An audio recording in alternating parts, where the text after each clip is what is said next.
Every Sunday on Don's Diorama, journey into the unknown, venture into the bowels of the rabbit hole with some verbal diarrhea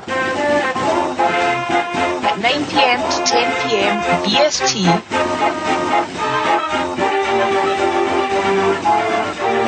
on Don's Diorama.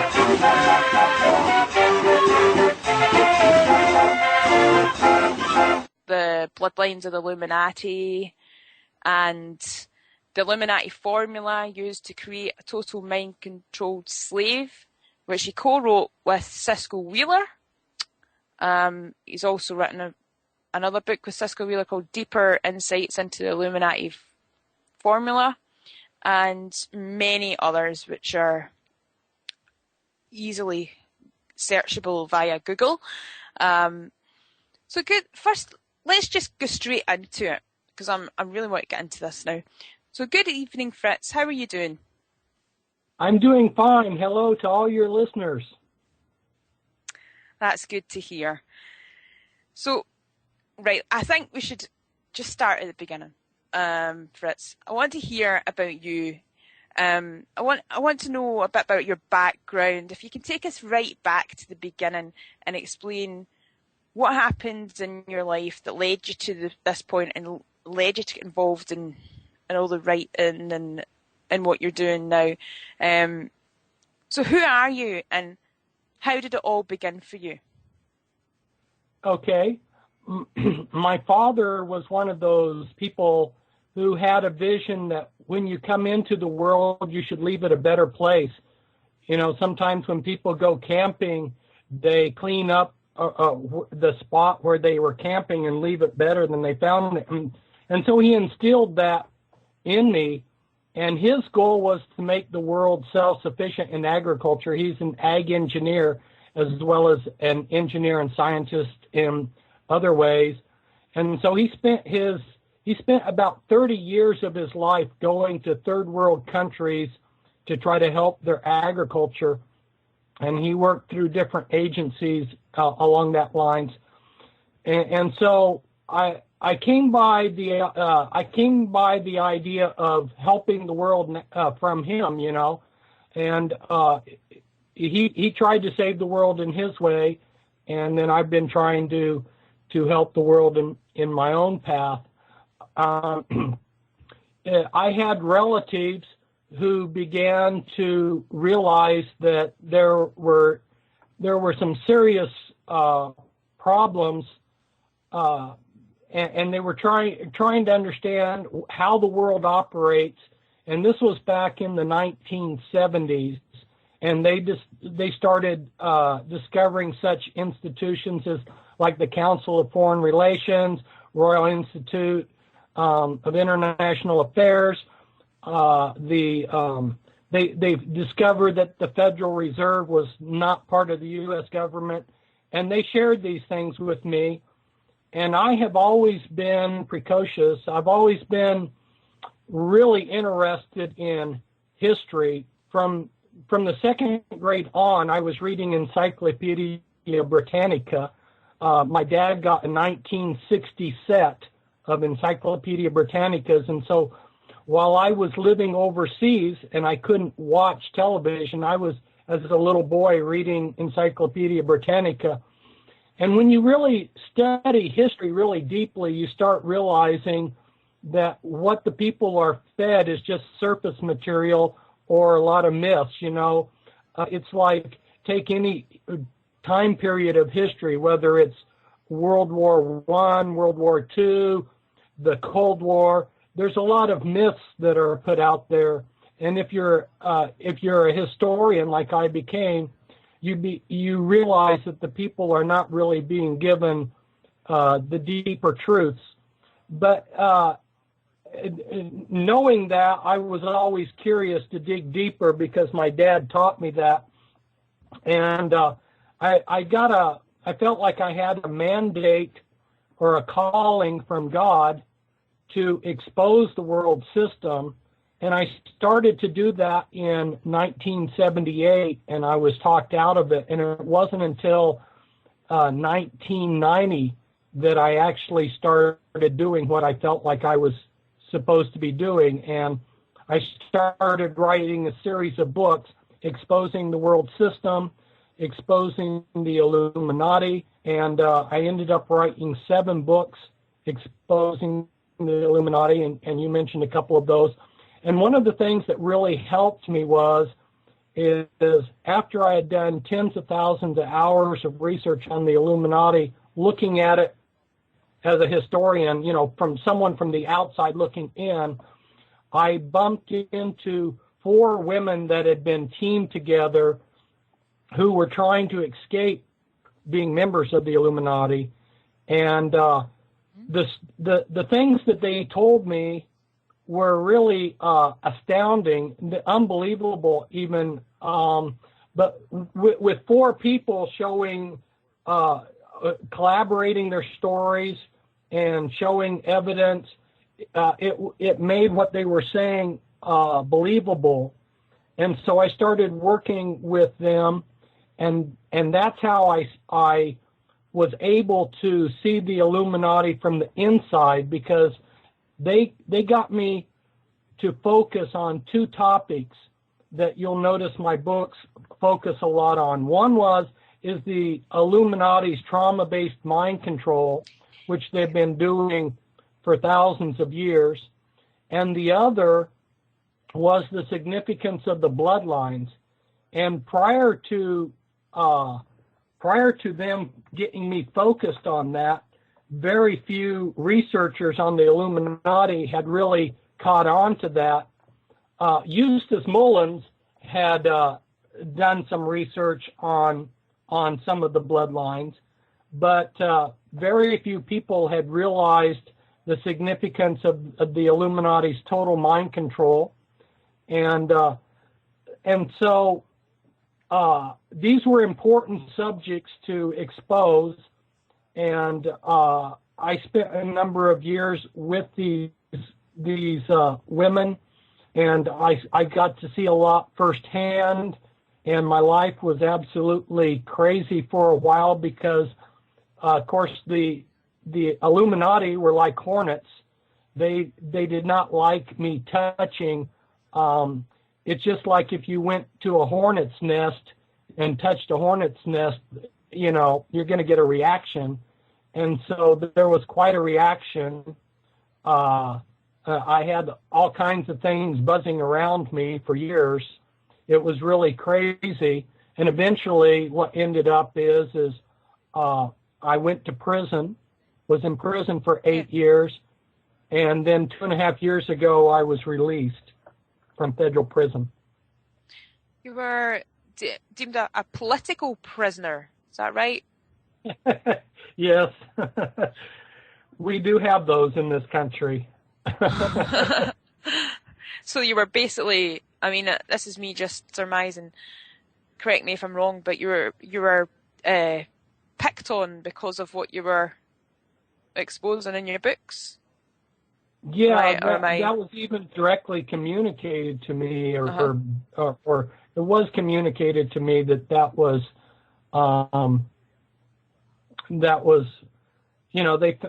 they found an issue where they were able to send me to prison on, and they here in the United States, I think some of the people in outside of the United States realize this more than people in the United States, but our justice system no longer functions. It's similar to justice back during the Stalinist period, where you just have kangaroo courts, and they break the law left and right, and there's nothing you can do about it. There's nobody that can control the U.S. federal government. There's nobody out there that can make the U.S. federal government accountable. If they want to start a war with Iraq, they do. If they want to go into a third world country and do whatever they want, there's nobody that can really stop them. So from what you've said, it makes a lot of sense why you do what you do. That's given us a really good insight into who you are, how you, well, so I think, though, because obviously you've written a lot about the Illuminati, let's start with maybe defining the Illuminati. Can you, because I know this term is very often misconstrued. Right. So how best would you define this term? And first, why, in your opinion, do you think that people have a difficult time with this word? Not all people, obviously, but some people do. Yeah, that's a very good question to define the Illuminati. Since we're going to discuss it today, and I'll preface my answer by saying the younger generation here in America are so familiar with the word that if they hear an older person use it, they start laughing because they think that it's the younger generation's word. They think that older people here in the United States don't know the word Illuminati. I didn't come up with the word. Sometimes people are upset that I use the word Illuminati. I didn't come up with it. The people that I was working with that were in the Illuminati, they used that term themselves to describe the organization that they had been in. There's also other names, internal names that they use, like the Circle or Mariah, but Illuminati is the best, and it means illuminated to divinity. It means that they feel like they are gods, and the rest of us are, in their minds, on the status of being like ants. And these people are the controllers of the world, and in many ways throughout history, they have been treated and worshipped as gods. These bloodlines go back to people like Nimrod, who was treated as a god, the pharaohs in Egypt that were treated as God. They go back to the Caesars that were treated as gods. So, historically, they have been treated as gods or divine. They also include the royalty of Europe. So, the people have looked up to the royalty as being almost semi-divine. And so these bloodlines have been around for a long time, and they created a sub-organization back around the time period that the American Revolution was taking place. There was the Bavarian Illuminati created. The Bavarian Illuminati is not the entire Illuminati. It was an organization created by them, and so a lot of people misconstrue. They think that the Bavarian Illuminati is the entire Illuminati. The Illuminati is far wider than this. It includes people in, for instance, China and all these different countries. I talked with people that had sat in on high-level meetings, and they had seen representatives from countries from all over the world. So they're an international thing, and it's much wider than Europe, much wider than the United Kingdom. And for instance, in China, Liang Wengen, who's probably the second wealthiest Illuminati kingpin, he's extremely wealthy, probably $10 billion or more, U.S. dollars or more.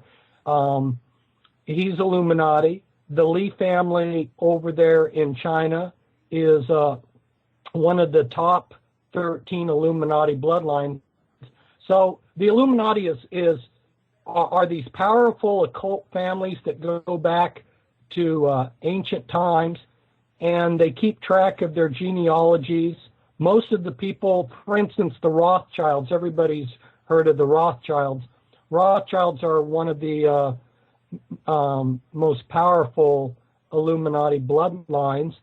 But a lot of the members of the Rothschild bloodline don't have the name Rothschild. They have other names. In fact, Amschel Rothschild, when he changed his name, his original name was Bauer. So part of the Rothschild family go by the name Bauer. That's very interesting that you mentioned that. Isn't there a pharmaceutical corporation called Bauer? Yeah. Yeah. So, I mean, and some of the research that I've done, I keep finding like big connections to Rothschilds. And I know I'm not naive enough to think that it's just Rothschilds that are behind it, obviously, but there is a lot of roads leading there, if you get what I mean. Yeah.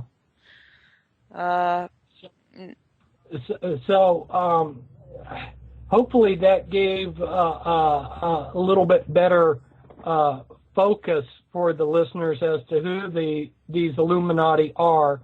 They're powerful elite bloodlines, and here in the United States, one of the fraternities that's connected to the Bavarian Illuminati is the Order of the Skull and Bones, which the Bushes, who were presidents, they belong to the Order of the Skull and Bones, which is a chapter of the Bavarian Illuminati. So the Bavarian Illuminati continues, but that's just one part of the Illuminati. For instance, the DuPont family, which is very powerful, they control New Jersey and Delaware here in the United States, and are very prominent in Pennsylvania too. There's never been any DuPont that I know of that was that joined the Order of the Skull and Bones. So you know, this thing is widespread. It's not. I guess where I'm going with this is people get misled because somebody will come along and say, "Oh, it's the Jews. Oh, it's the Catholics. Oh, it's Order of Skull and Bones. It's this or that." It's far greater than that. The Illuminati has spread themselves throughout everything because they're control freaks, and they created the system, and they want to have total control over the system. They're the people that created the system that we're living in. So, you wrote, you know how this book about Bloodlines Illuminati, this is something that inspired me, your book on the Bloodlines Illuminati, to look into these families. I got it gave me a lot of incentive, like, particularly I remember reading in your book about the DuPonts, as you mentioned, and I think was it gunpowder that you started with and then you branched off into pharmaceuticals, is that right? Very true. You're exactly. Every time the United States got into wars, like the United States got into a war with England, after our revolution, we had another war, which in the United States was called the War of 1812, and they got filthy rich during that war because they had the monopoly over making the gunpowder for the U.S. Forces. So yeah, they have made tremendous amounts of money every time we go to war. Yeah. So,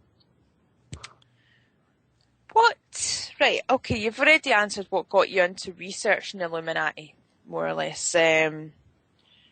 So, what do you think is the biggest thing that you've learned from all your research?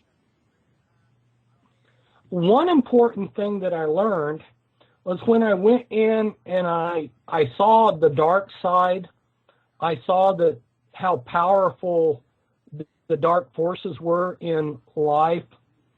I started seeing God working, and that may be kind of a strange thing, but it's like it's sort of like in life, if you intensify the light, you intensify the shadows. Well, I was looking at the shadows, and I started seeing that there was also this. I started seeing God working in a lot of ways. For instance, all the miracles I was seeing in these four women's lives as they were trying to get out of the Illuminati. It took an incredible number of miracles for them to start breaking free. And as I got into the Illuminati programming, I worked for a number of years with Cisco Wheeler until to the point that we were able to free her mind. And she had parts of her mind. She was a program multiple. Yeah. She had parts of her mind which were programming parts. They were programmers.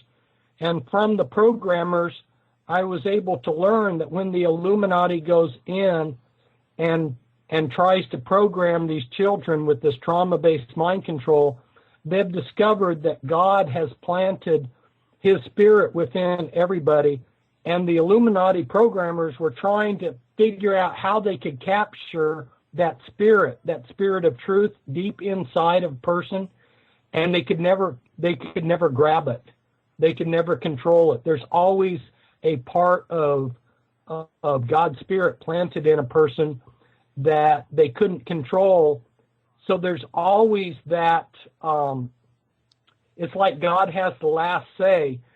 No matter how strong their programming is, they have to be on the alert that it doesn't break down and fall apart, because there's always a spirit in there that wants to be free, that wants the truth, that knows the truth, and they can cover it over with the programming, but they can't grab it and control it. Yeah, I see what you mean. Now, you mentioned Cisco Wheeler there, and we're aware that you co-wrote the Illuminati formula used to create an undetectable total mind control sleeve with Cisco. And you did mention that she was a program multiple. So how did you meet Cisco? And I mean, obviously, as you've said, Cisco's own personal experience is more than qualified her to co-write that book with you, because obviously she's been through it and now she's deprogrammed from it. So could you maybe elaborate on that? Well, if we take the attitude that God helps arrange things in our life and is watching over us, we can say that it was a divine appointment that I met her. The way it happened is that a friend of mine who knew how much research I had done into the Illuminati actually bumped into these four women, and he told them, hey, if you and he knew that they were talking about the Illuminati. He didn't know their whole story, but he knew that he had overheard them talking about the Illuminati amongst themselves. And he said, hey, if you want to learn about the Illuminati, my friend, has done all this research. You really need to meet him. So we arranged a meeting, and that's how I got into their life. This was in 1991. And because of their mind control programming, they could not talk much about anything. If you're a member of the Illuminati with the Illuminati mind control programming, if you start to reveal secrets, if you start to remember and reveal secrets, you go into suicide programming. So they could not discuss a lot of these things with me. In fact, a lot of over the years, a lot of what I learned was not directly from them telling me, but it would come out in bits and pieces just because I was involved in their life. It's not like they could just sit down and just blab everything, because then they would end up going into suicide programming. So the fact that I knew a lot helped them, because maybe they could just say obliquely a few words and I would know what they were talking about. And that assisted us in communicating. You know what I mean?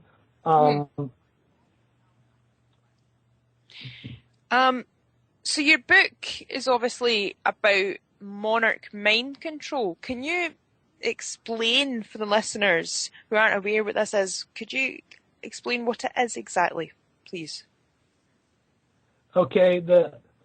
the one book that you quoted, the formula book, that's an important word there, formula, because the Illuminati mind control actually incorporates all, when I say all, I really mean it. It incorporates all of the known methods for controlling a person, and even some of the methods for controlling a person that we don't know about. And those are all engineered into a sophisticated package. They start prepping the child that they're going to carry out this mind control on, even when it's a fetus.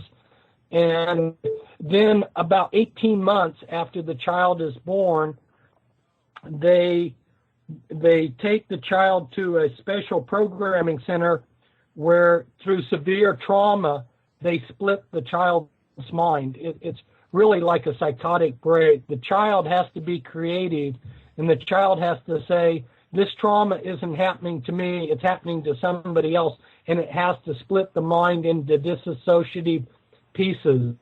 In other words, that's the precursor, that splitting is the precursor to their becoming a multiple personality.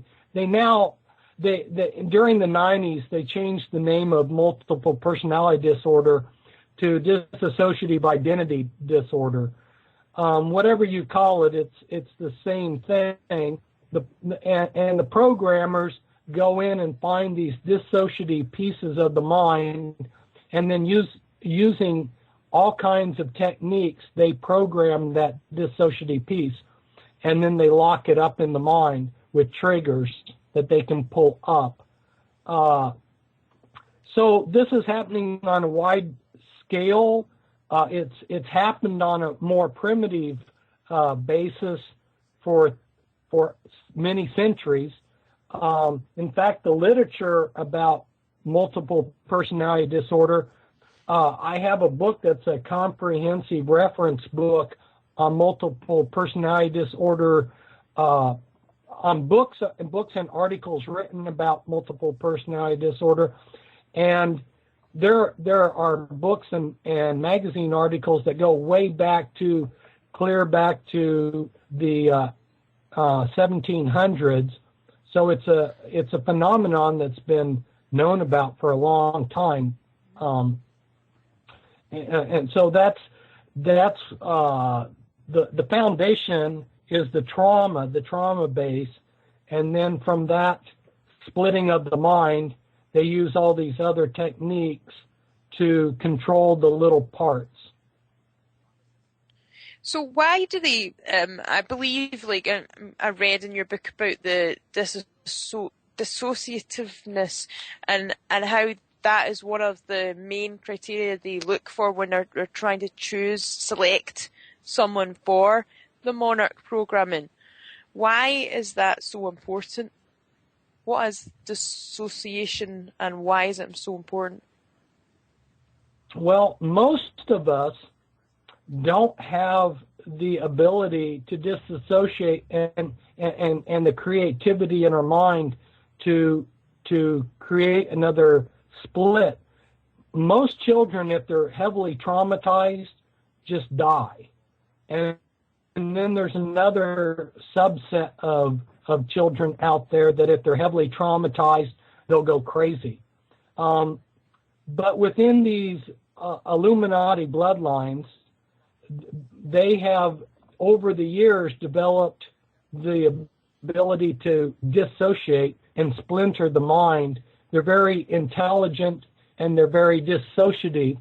And so that's one reason why they have to be very selective on the candidates. Now, there's also children that are used in the programming process that are just put into the process that are going to die. They're intended not to survive.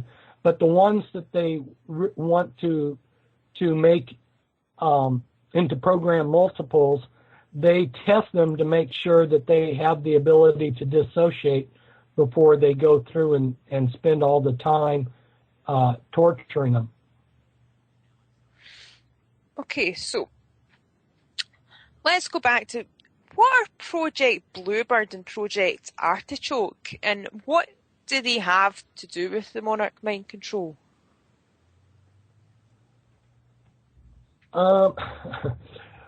Refresh my memory. I've known that, but I'm having I think were they a precursor? Were they before? Is that what led to the Monarch mind control? These projects were the CIA projects that led to it, to the development of Monarch mind control.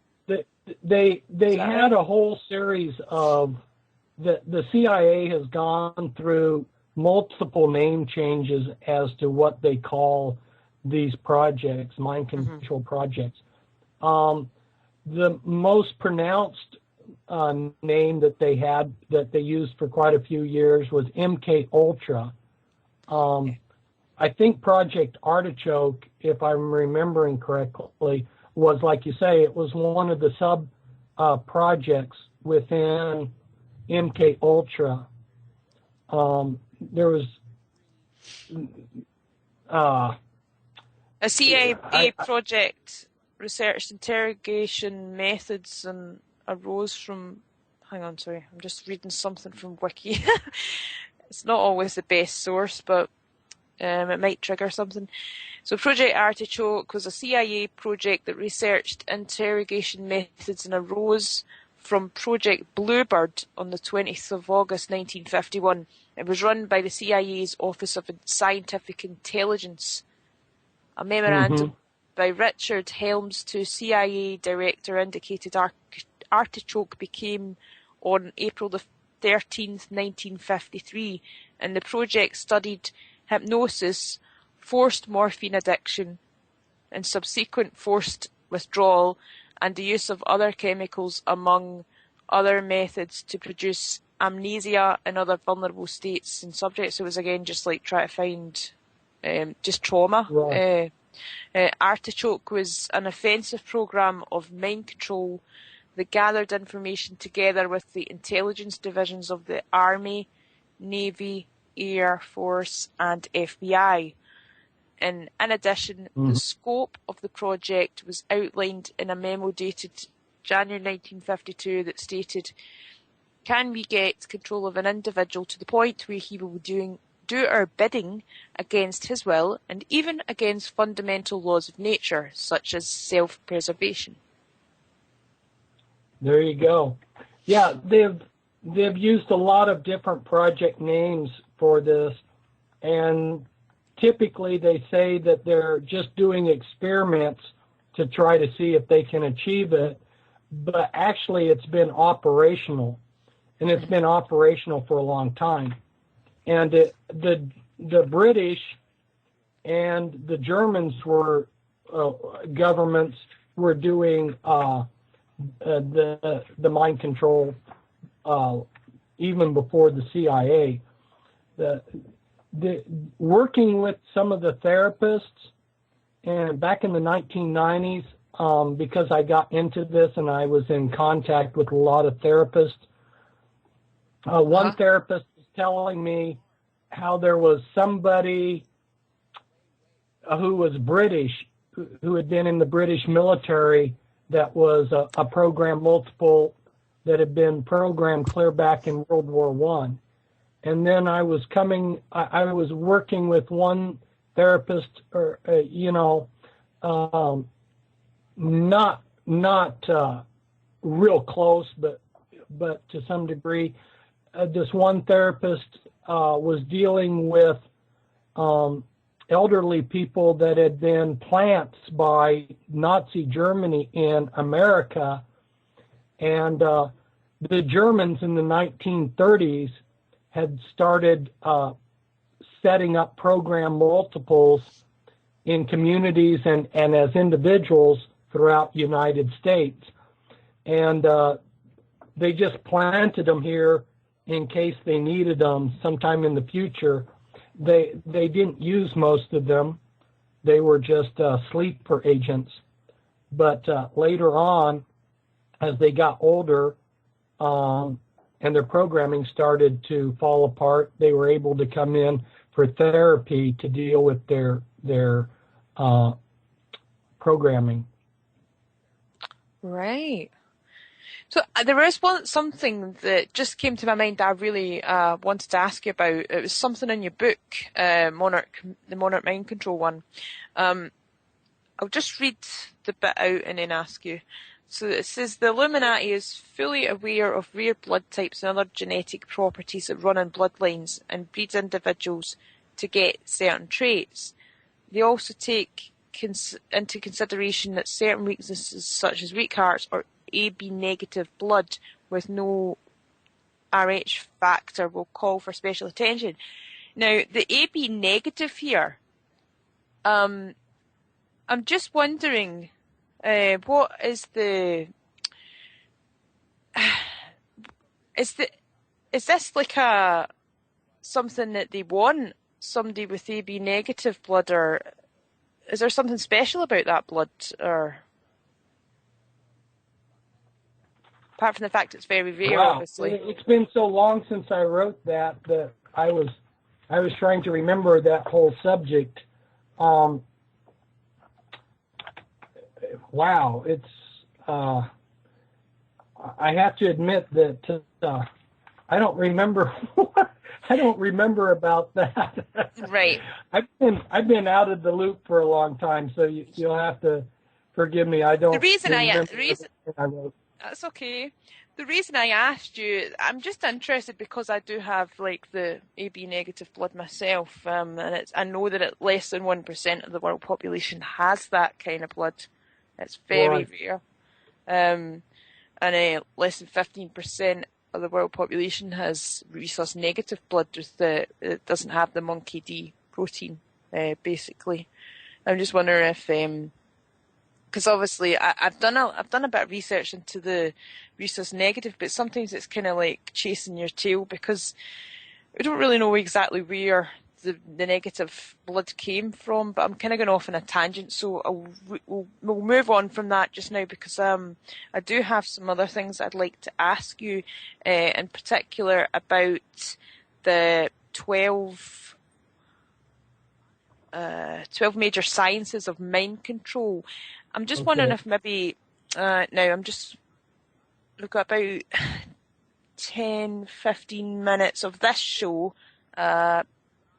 left, and then obviously, I mean, we can do if you're welcome to join us in the second hour it'd be the Dark City show, starting at 10, but that's entirely up to you, so you can have a think about that now. But if you can maybe just kind of quickly explain each of these. I do have, in case you didn't have the book handy or you'd like, I do have the.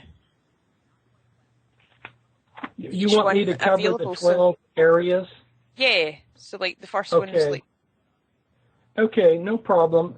And the way I came up with those 12 areas is originally when I was trying to help these people that were in the Illuminati, I was trying to track all the things that had been done, and I was making a file for each different type of mind control technique that I was bumping into, and I had like 150 files, and I'm like, whoa, this is way too confusing. So I thought to myself, how can I organize this into something what kind of organization can I create where I can break down all these different techniques into something that's manageable. And that's when I got inspired to realize that I could incorporate all those 150 files into 12 different categories. And the first one was the selection and preparation of the victim. They have to identify whether the child is capable of being programmed. There's no sense in programming an idiot. Let's say the child is not got intelligence. Well, for starters, it's not going to have the creative intelligence to become a multiple, but also at the end of all of the millions of dollars of time and programming invested in it, what would you have? You see what I mean? So you want to identify if the child is intelligent. That doesn't mean that the child, when they finish programming it, will appear intelligent, because sometimes they program the front of the child's mind to look like an idiot, or maybe they'll, some of these, the people that they program, they may program it to look like it's deaf and dumb and autistic, and the child may stay at home and nobody may realize that the child has this hidden potential. But somewhere in there, the child has to be intelligent. And then the next thing, the next science is how to traumatize and torture, how to create the MPD. And they have an anchoring experience that they'll anchor all of the rest of the programming on. That's the primary trauma that they use. And then the next science is the use of drugs. And in working with Cisco's system, she talked to me about how a basic programming center will have about 600 drugs. Now, of course, she was referring to programming centers quite a while ago, and this information may be slightly dated. They may have even more now. But I went through and I listed the many different kinds of drugs that they use and how those drugs can be used for programming. There's a lot of surprising ways that drugs can be used to assist in the programming. And there's even drugs that you can give that make a person totally compliant, or puts a person into a hypnotic trance, or makes their body feel like they're on fire. So the drugs was the third science,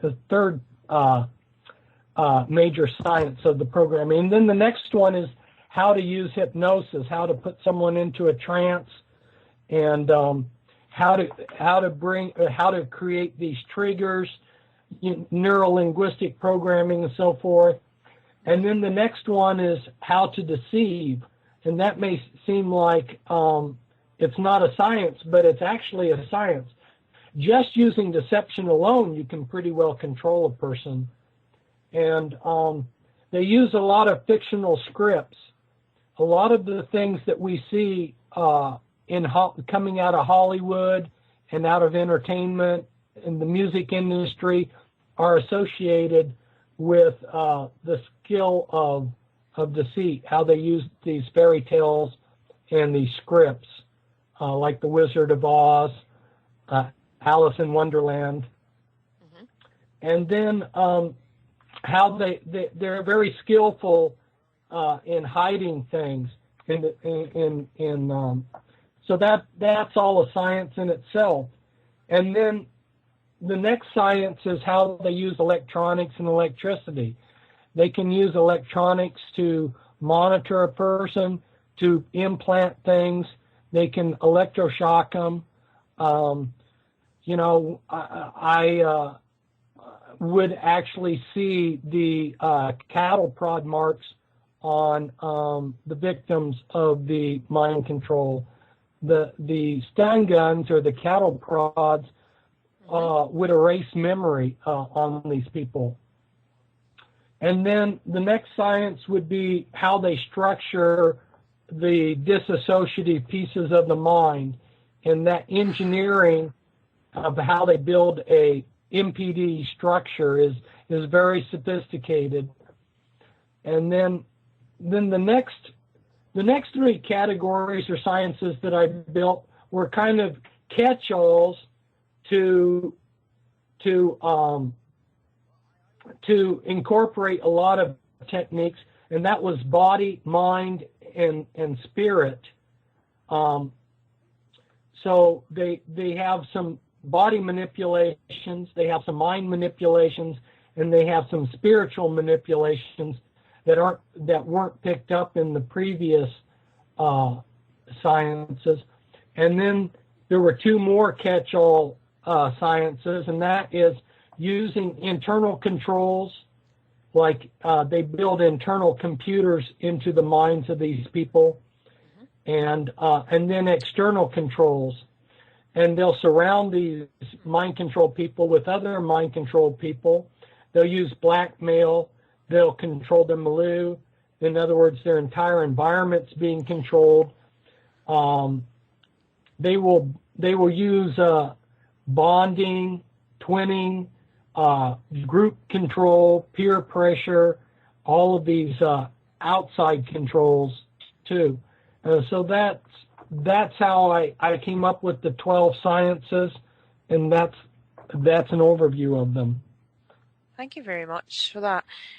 It's just absolutely mind-blowing, but not in a good way, obviously, how far they go with this. How much planning and how much experimentation. Obviously, like could they go back to the Mengel's? I know you referred to him and his experiments as well on people, I'm sure, during World War II, and how it all links in with. That's how they got a lot of the information to start doing this to people, and how they, It's really. And it's interesting. The listeners can go on the internet, and there's also some books that talk about Mengele after the close of World War II. There's a picture of Mengele in Switzerland, for instance. I can't remember what the date is, but it's in the early 50s. There were various pictures taken of Mengele. Our intelligence agencies had an Operation Paperclip, where the CIA in particular brought over thousands of Nazis after World War II, and Mengele had developed the trauma to a science in the concentration camps, and he was brought over to carry out this trauma-based mind control on our children over here in the United States. It's very extreme, some of the things that they're doing for this trauma-based. I mean, some of the examples you give in your book. Can you maybe elaborate on this a bit? You mean tell the listener some of the traumas? Some of the torture methods, and just could you maybe talk a little bit about that? Yeah, we can talk some about the tortures. But one of the things is that some of these tortures, the programmers are very, very sadistic, and they're trying to outdo each other each year to come up with more horrendous tortures. So to actually hear some of these tortures can actually be very traumatizing to the listener. But one of the standard traumas is to have a little girl at 18 months, and her father will love bomb her during those first 18 months. The father will make sure that the child is love bombed and taken care of perfectly, and then the child is taken to a programming center where they're treated like an animal for about a week. The child becomes very dissociative. The father comes into the room. The child's in a cage, has had faces and electroshock and all kinds of cruel things done to it. So the child is very dissociative. But when it sees its father that's loved it all this time, it comes out of its dissociativeness and thinking that it's going to be rescued. And at that point, the father intentionally, brutally rapes the little child. And then you get a psychotic break in the child. And you'll get part of the child that will continue to love the father, and then part of the child will hate the father. and so they can divide the person from itself, so that part of the MPD splits will continue to love the Father, and part will hate that, and the programmers can use that to their benefit. That's one of the programming traumas is rape. Thank you for that. Now, I'm conscious that we've got 4 minutes left here. I do have a couple of quick questions for you. Again, like, you're welcome to. We're doing it'll be like a Dark City show. So usually Paul. Sure, let's do it. Paul upstairs. Yeah, let's bring Paul in and have let's see what we can do with this. I'm just trying to clarify here if Paul is actually here at the moment. Hello, Dawn. No, Paul's upstairs at the moment. He's upstairs. Okay, that's fine. Yeah, yeah. So we were going to carry on with the Dark City show with the crew. So if you want to hang about, you're more than welcome to join us, Fritz. Okay. You're more than likely to carry on for a bit where you're leaving off if you like. Yeah, and the crew can jump in if they have any questions as well. So that would be great. But also, yeah, Fritz? Well, I was going to, and I may be stepping on toes here, but all of this that I've been discussing is relevant to the United Kingdom. One of the things is different witnesses were telling me about Tavistock. Of course, there's been many different Tavistock clinics and institutes and organizations.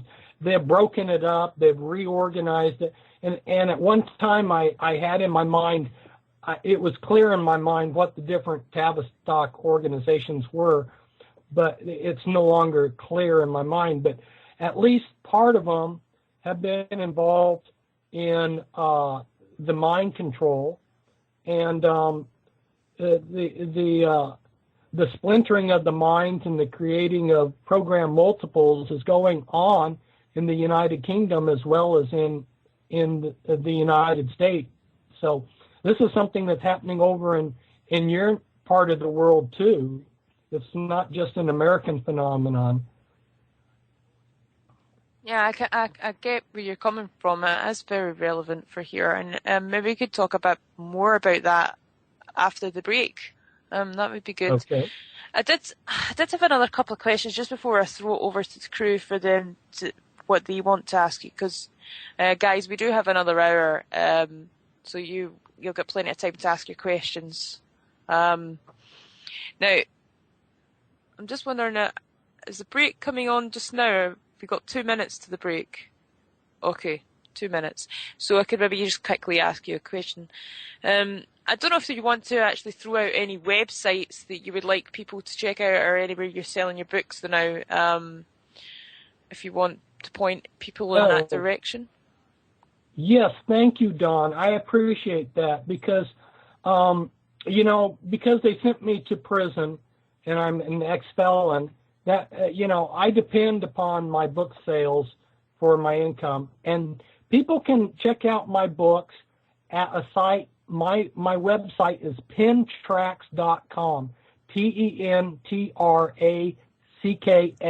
pentracks.com. Pen like a pen you write with, tracks like the tracks that a bunny rabbit makes in the snow, pentracks.com.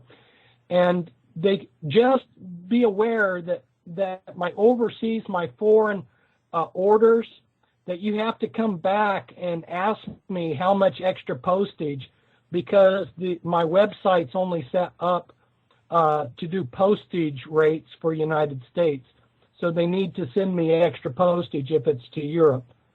But yeah, they can look at my different books. And what we'll actually do, Fritz, what we'll do is we'll put that website link on our website. We're just saying it's for your website, for people to go, they can go and get your books and stuff. Okay, so we've got 30 seconds to break. So thanks all for listening. Thanks again, Fritz, for joining us on my show. And Fritz, I believe you're staying on for the second hour. Is that right? Yes. Yeah. So thank you very much for having me, Dawn. I'll be here on the back side after the break. It's been a pleasure, Fritz, and you're more than welcome to come on any time again. We'll have to get something sorted because this has been really fun.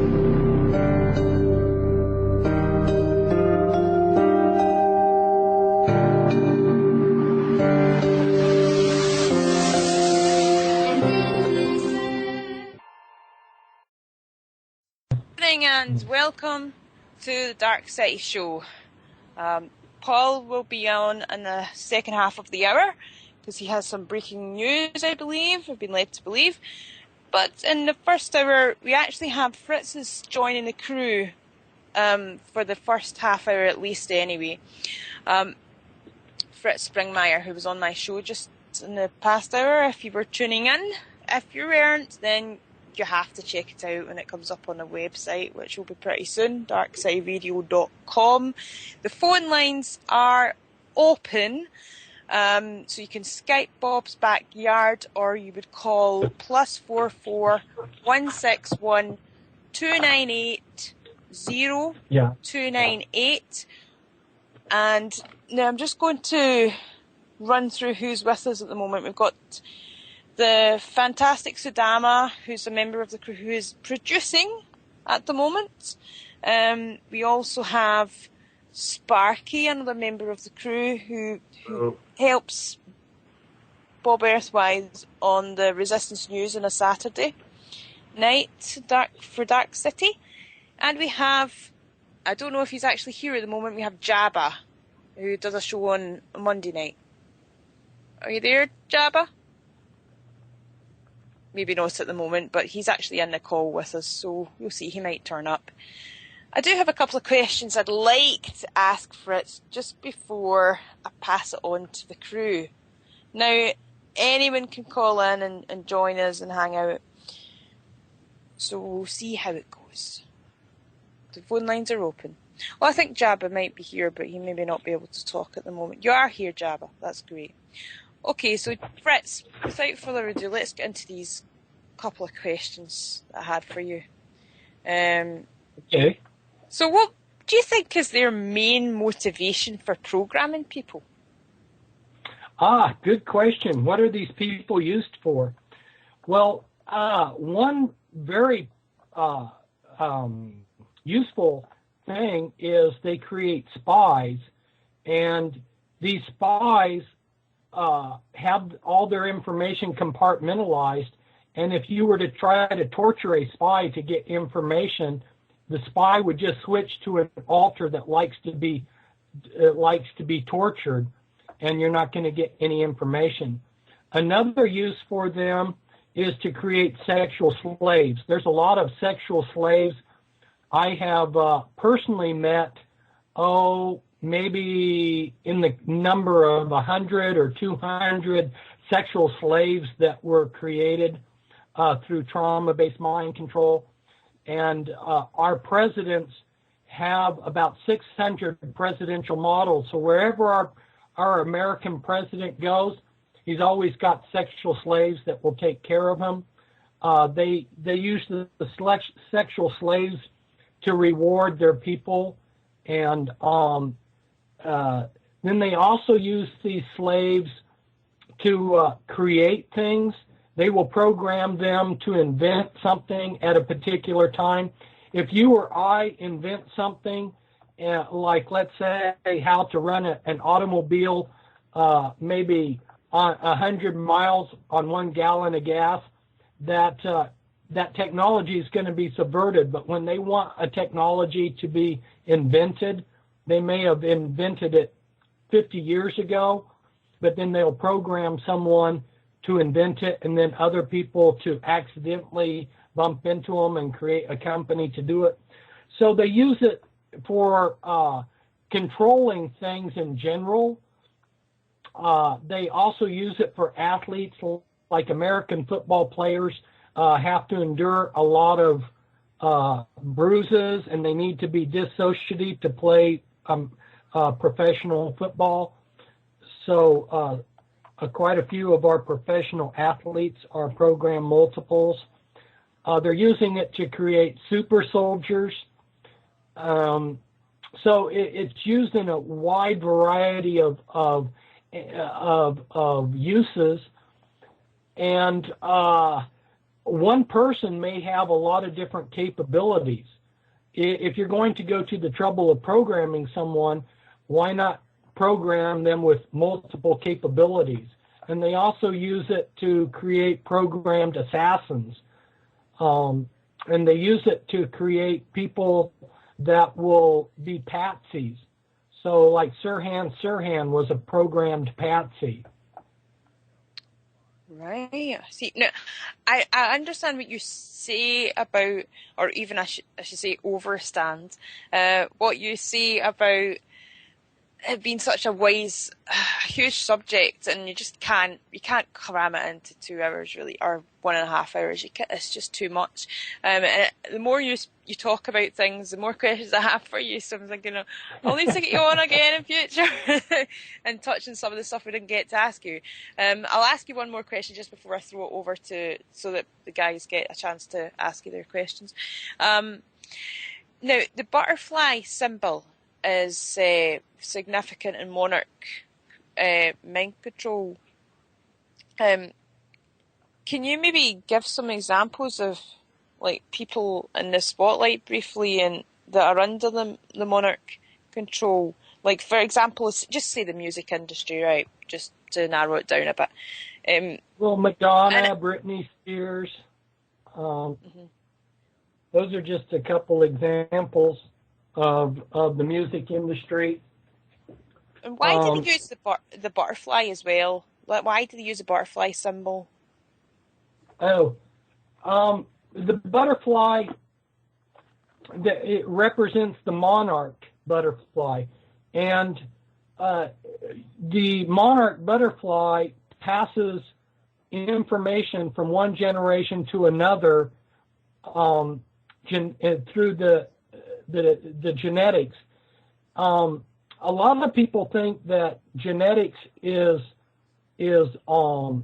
something really rigid, but it's more like a computer program that interacts with the environment, and you can pass learning from one generation to another. And the way that they realized that was through the monarch butterfly. And likewise, if a father is dissociative, when he has children, he'll pass on that ability to become a multiple personality to the next generation. And so that was very important for them to identify whether a child candidate was going to be suitable for this programming or not. And so the monarch butterfly helped them realize this, so they picked that up as a symbol. Maybe it also has a few other connotations, and that is, you go from the caterpillar to something changed, and the metamorphosis there. Maybe they also, in the back of their minds, thought that they're changing somebody from a normal person to somebody that's useful to them. It's all so sinister, isn't it, really? Okay, thanks very much, Fritz. Really, it's been great having you on. Now, I'm going to throw it over to Sparky first, and then Sparky can pass it to, I don't know if it's Jabba next, or... Okay. Hi, Fritz. Hi, Fritz. Oh, hi, Sparky. How are you? I'm doing fine, thank you. I've got a couple of questions I'd like to ask you, if that's okay. Fine.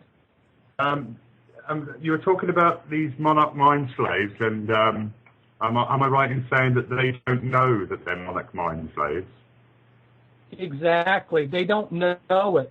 Unless the programming is not working correctly, when the programming starts to fall apart, they will discover that there are multiple and that they've got these intrusive thoughts. But if the programming is working correct, they will have no idea that they're under this mind control. Okay. Presuming I'm not a monarch mind slave, How can I identify possible monarch mind slaves within my own community? Okay, good, very good question. You'll notice that these people will be missing most of their childhood memories, and you can also, if you look at where they're coming from, their backgrounds, you'll notice a lot of these people that are programmed, they've been they're a member of the Catholic Church or the Jehovah's Witnesses or Mormons or the Charismatic movement, or their parents are in intelligence or maybe high up in the military.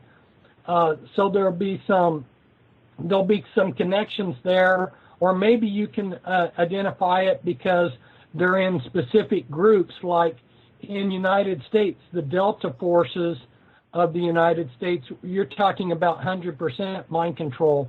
They have the 1st Earth Battalion here in the American military, 100% mind controlled. So some of the groups, you're just going to know right off the bat if they're part of that group. Another thing is they'll have memory lapses. They will lose time. They will have physical complaints that they can't explain why they're having these medical problems, and they'll have these fixations. I've been around these people, and it's really interesting. They'll wrap their life around something like Star Trek. I know this one woman, you go into her house, and she's got thousands of Star Trek items in her house. She's just totally focused on Star Trek. If they have these fixations, that's usually that's a clue that that's their programming. They'll have Star Trek programming, or maybe they'll have a butterfly programming, or Alice in Wonderland, or some of these other things. They may have feelings of being possessed. Another thing that's really good for you and I, those of us that aren't programmed, is these people are, because they're dissociative, they will be like super Christians. They will be people that they don't seem to have any problems. You talk to them and they'll just say, well, just pray about it, and it's like they're able to dissociate the pain of life and just be these like perfect people. I don't know how to explain it off in a few words, but if you get around these people, you'll start to get a feel for it. And then they may be very inconsistent. Like this one girl that was a program multiple. One moment she would be talking about how she was a hardcore Christian, and then when she would be in the line for lunch, she'd be cussing up a storm. Inconsistent behavior. That really inconsistent behavior might show that you're seeing different personalities at different times. Another clue is that they're having these UFO or alien experiences. A lot of these UFO or alien experiences are programming. They may be hearing voices internally. They don't know where they'll have strange shoes or strange clothes in their closets that they themselves don't know where they came from. Anyway, that's a few of the clues there. Do you think there's a possibility that the mind control slaves could have been put into the protest movements that we've seen flowering over the last couple of years? Most of the protest movements controlled opposition. So I see a lot of program multiples in the opposition to the New World Order, to the opposition to the world system. Your opposition out there, by and large, are their people. And when I got into exposing the world system, it was pretty lonely because the controlled opposition didn't like me. I didn't have a whole lot of friends out there. I would go up to people that I thought would be my colleague, and they wouldn't even talk to me or shake my hand. They would just hate on me. So yeah, that's exactly a good example of where they use these program multiples, is to create their own opposition. That way they know exactly how hard they're going to be hit and when the blow is coming. It's much more easier if you control your opposition than if it's out of control. Okay, one more question, Fritz, and then I'll let you answer somebody else's question. It's a bit unrelated to what we've just been talking about, but do you know any other anything more about the Illuminati? And I'm sort of heading towards the. I'd like to ask you about their diets and their health practices, and how they manage to stay healthier than their so-called ants. Some of them are not so healthy. There's one thing the one thing about the Illuminati membership is it's widespread. It's salted through all levels of society. So not all of them are these rich elite power brokers, kingpins that are living in mansions. Some of them are living in the gutter or homeless. It's really surprising how they've salted their people through all strata of society. And you get a wide range of eating habits, but one thing that I know offhand is that in general, that might be a little bit different than the general population, is how they use blood.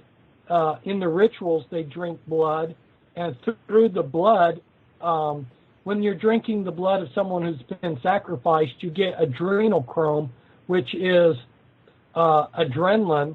You get a natural high. It's a very strong rush.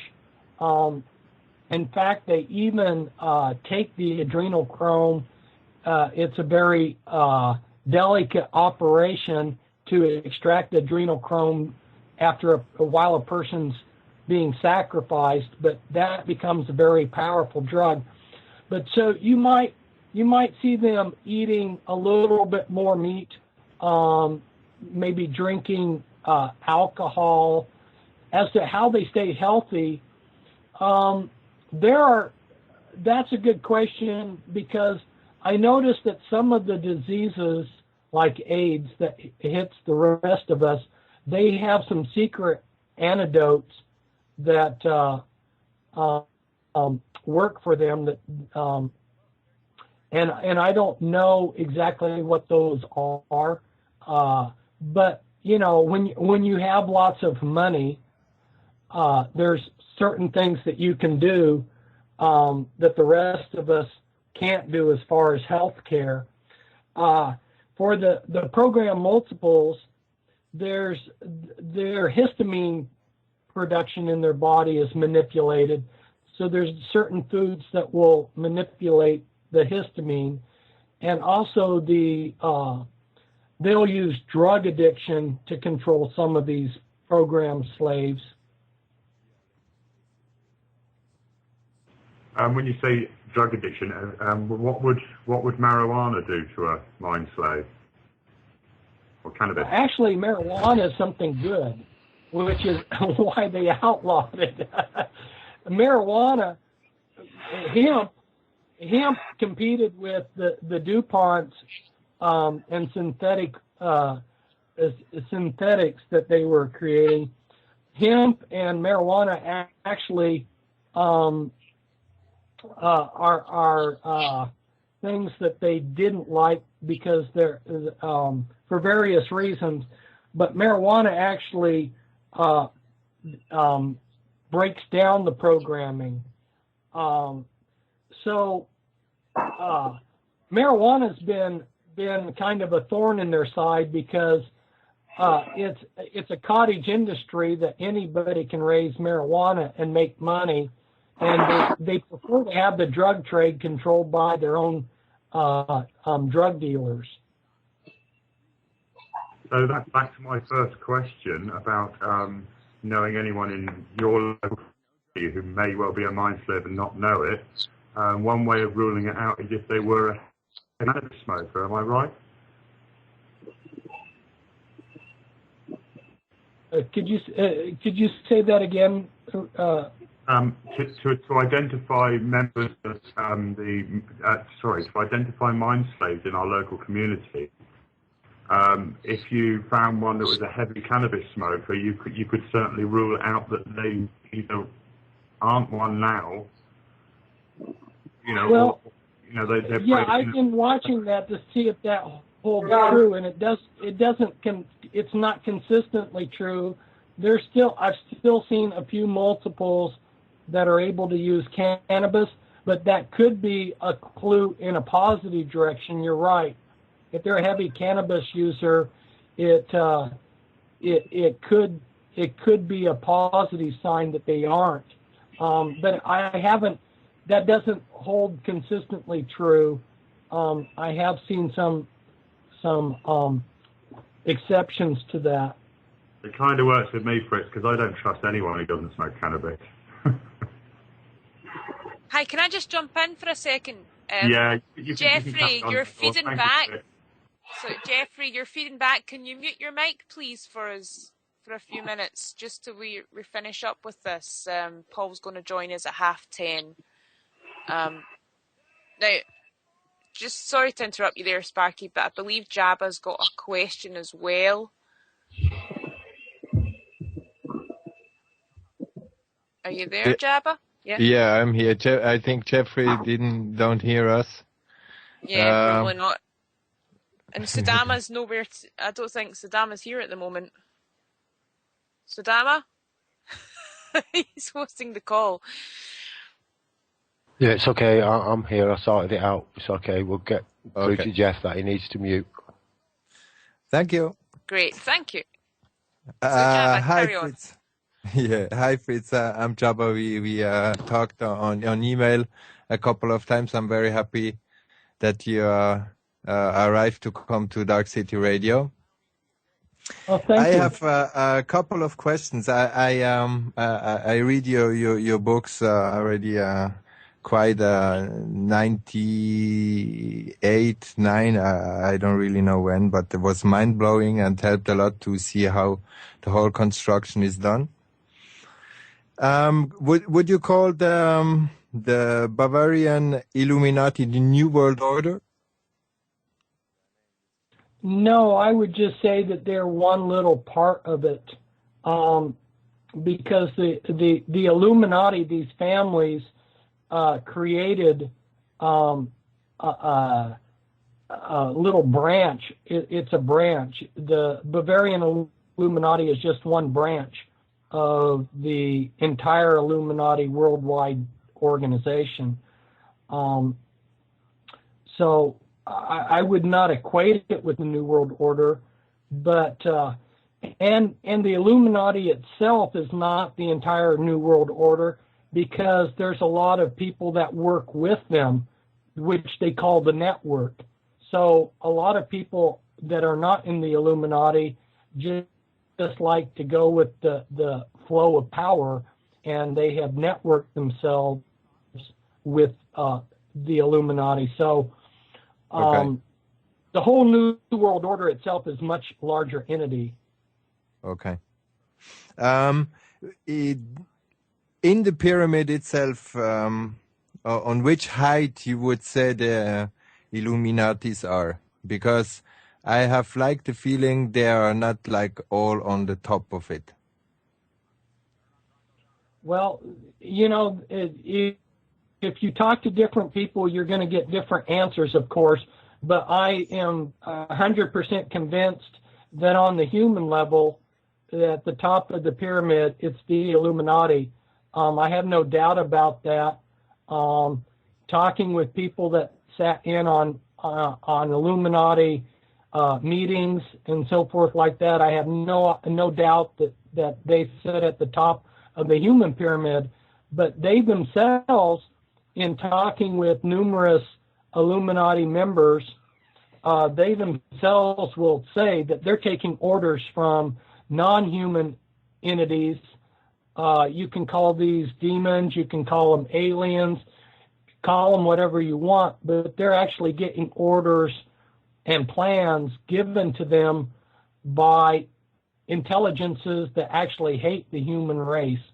So there's But another level yourself, beyond the Illuminati.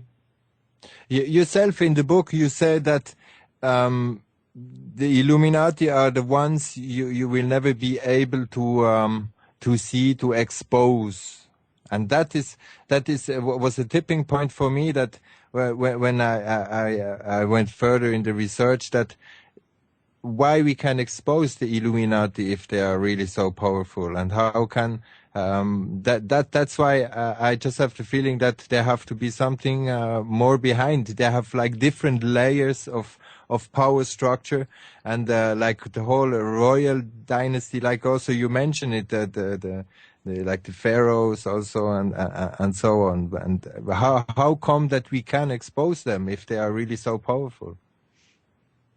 Well, they have been exposed, and it's really, once you catch on to the whole game, it's all around you, and there's a movie, They Live, and in the movie, once you put on the glasses, you're able to see what's really there. Yeah, I love this movie. Once you put on the eyes of understanding, you'll see it. It's right there. There's no hiding it. It's right there. The how they control and who they are and everything. It's right out there. They can't entirely hide it. But so they have been exposed, but they control the news media and the mass communication. So it. But even yourself, along, it was hard to do much.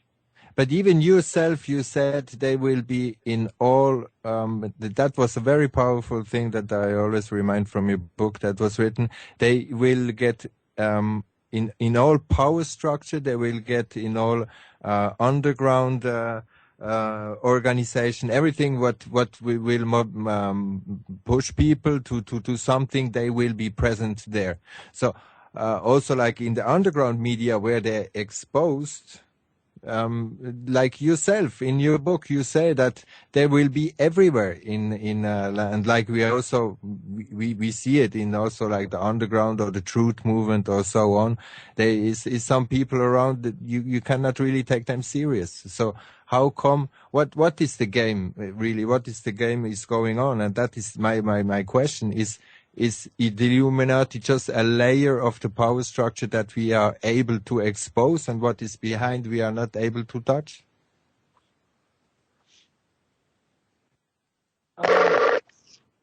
Well, I think, I'm not sure what you're alluding to or where you're going with this, but certainly demonic entities are sitting there, and they can be touched. I mean, deliverances or as some people use the word, exorcisms, but I don't like that word. Demonic entities, which are there controlling geographic regions and people in particular, they can be dealt with. But yeah, they're unseen forces for evil in the world. That's true. Mm-hmm. Yeah, I see that too. And just a last little question is, how much the people media, the underground media, the truth movement is finally mind control, and how much yourself you think it could be possible to get certain information through mind control? I'm not sure if I understood the second part of your question. It's like how much people are under mind control. Even we ourselves, you. How much you think even in prison? How much could it be possible that we are mind control with the ideas we are giving out? Well, okay. If I understand the question correctly, what I would go back and talk to all the listeners about is from the time we were born, we had our worldview being constructed. Who built that worldview? You know, we as little children were just there, pliable. Our minds were pliable, and people were coming into our life and building our worldview. And so the system has built our worldview. We have to step out of that. We have to step out of our worldview and do paradigm shifts to start understanding where the Illuminati operate, because they operate outside the box. So from that standpoint, we all have been subjected to training and grooming to not see what the Illuminati's doing. You know, they like us to believe that the only kinds of people that do assassinations are lone gunners. You know, like Lee Harvey Oswald. Well, it was just Lee Harvey Oswald acting alone. Some lone nut out there. It couldn't be a conspiracy, you know. So that's an example of where they're directing our thinking. Sorry, I think that so we've all been subjected to indoctrination. Okay, thank you very much, Fritz. It's been absolutely fantastic having you on. Unfortunately, we've ran out of time at the moment, but I'd really love to have you back on again. You're very welcome to come back on any time you want. So we can sort that out off here. We're going to put your website also on the website, the link for your website that you brought up. So we'll put that up as well, where people can get your books. Red site, darkcityradio.com. So we're just finishing up now, and we're going to pass it over to Paul. So thanks again. Thanks to everybody who joined Fritz. us. Thank you so much. Well, thanks, guys, for being so brave to have me on to talk about some really heavy-duty subjects. Thanks. Yeah, hope you come back soon. Okay, it's been a pleasure, Fritz. To promote peace and harmony among nations. Being a new beginning for mankind. New beginning. Finally, after all these years, what I have been telling the public about the healing abilities of these oils has all been proven to be true. Well, of course, I'm Rick Simpson, and this is the Dark City Radio Show. Dark City Radio Show. Dark City Radio Show. Dark City Radio Show. This is about the medicinal use of cannabis. Lately, we've been trying to get this thing going together in Spain, you know, so people can come and get treatment, you know, at a compassion club we hope to form. Dark City Radio's compassion club we hope to form.